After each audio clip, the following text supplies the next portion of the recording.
HOA demolished my ranch over dispute, so I legally cut water to their entire warehouse park. The bulldozers roared at dawn, their steel jaws ripping through my family's ranch like a predator tearing into prey.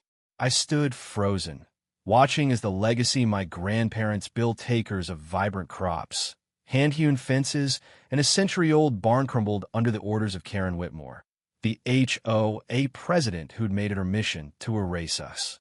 Her sharp heels clicked on the dirt as she surveyed the destruction. Her lips curled into a smug smile.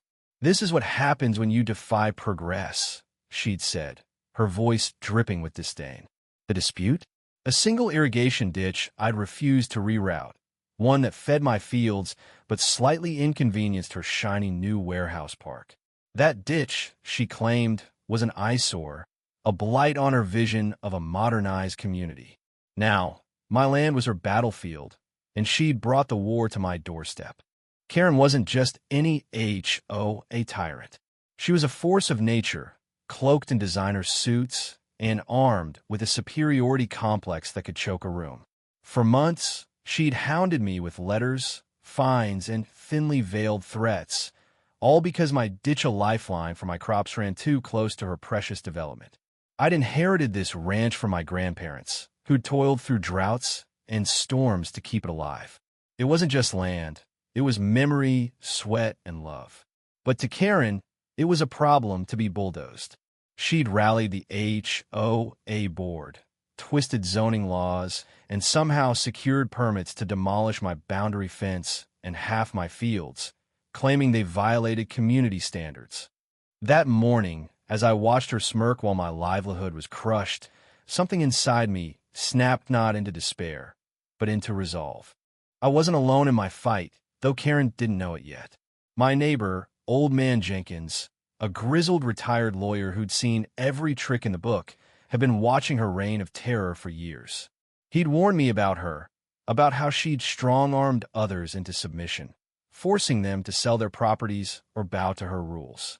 Jenkins had a glint in his eye when he handed me a faded map of the county's water rights, his voice low and conspiratorial. "Son, that ditch of yours? It's more powerful than you think." That was the twist I hadn't seen coming. My little irrigation ditch wasn't just feeding my crops, it was the sole water source for the entire warehouse park Karen had built. Legally, I controlled the flow.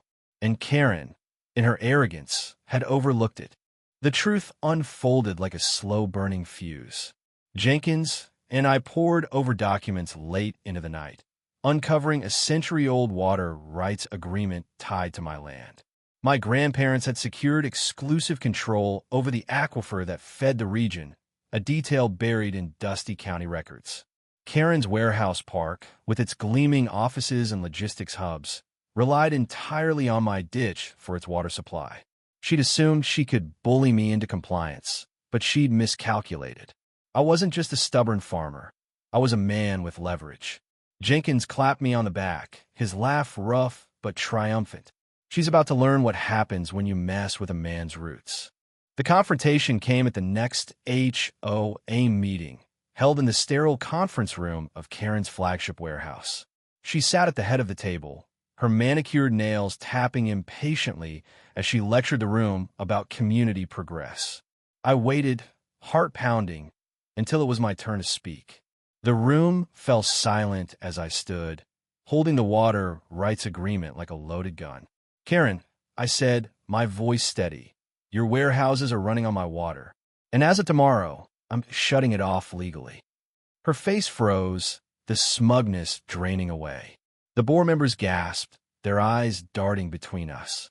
Karen laughed, a sharp, nervous sound. "You wouldn't dare.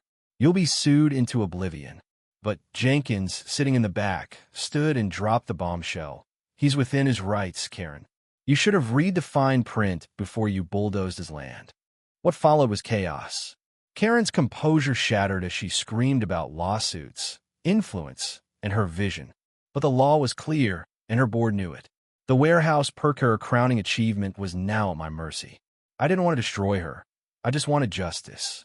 But Karen had no such restraint.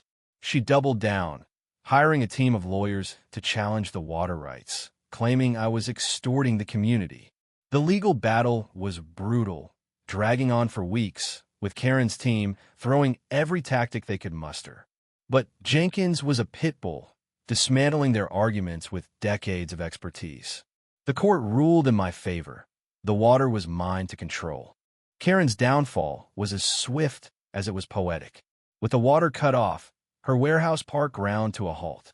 Tenants fled, contracts dissolved, and her empire of glass and steel became a ghost town. The community she claimed to champion turned on her, furious at the jobs lost and the economic ripple effect. At the final HOA meeting, Karen arrived disheveled, her designer coat replaced by a wrinkled blazer, her confidence replaced by desperation. She pleaded for a compromise, but the board had had enough. They voted her out, her legacy reduced to a cautionary tale of greed. As she stormed out, her eyes met mine not with defiance, but with defeat. My ranch, though scarred, still stood. Hers was a wasteland. In the aftermath, I rebuilt. The community rallied around me, ashamed of how they'd let Karen's tyranny go unchecked. Jenkins became an unlikely hero, mentoring others to stand up to future Karens. My fields grew again, greener than ever, fed by the same ditch that had brought her down. The victory wasn't just mine, it was a reminder that no one, no matter how powerful, is above accountability. Standing on my porch, watching the sunset over my reborn ranch, I felt my grandparents' pride in the wind. Justice doesn't always come easy, but it comes true. What do you think? When is it right to fight back? And when should we let go? Share your thoughts.